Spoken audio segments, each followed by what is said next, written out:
அன்பு நண்பர்களுக்கு வணக்கம். 550 செய்யுள் 15. வேங்கை நறுமலர் வெற்பிடை யாம் கொய்து மாந்தளர் மேனி வியர்ப்ப மற்று ஆங்கு எனைத்தும் பாய்ந்து அருவி ஆடினோம் ஆக பனிமொழிக்கு சேர்ந்தனவாம் சேயரி கண் தாம். அங்கே சிறைப்புறத்தில் உள்ள தலைவனை பார்த்து தோழி கூறுகிறான், இந்த மலையிலே இருக்கக்கூடிய வேங்கை மலர்களிலே பூத்துள்ள மலர்களை எல்லாம் நாங்கள் பறிக்க சென்றோம். அப்படி பறித்ததனால் என்னுடைய உடல் முழுதும் வியர்த்தது. அந்த வியர்வையை போக்கிக் கொள்ள மலையிலே உள்ள எல்லா அருவிகளிலும் புகுந்து நீராடினோம்.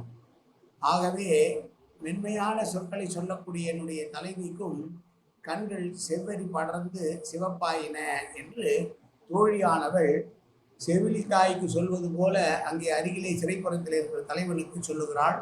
இந்த செய்யுளில மீண்டும் ஒரு முறை செய்யுள்.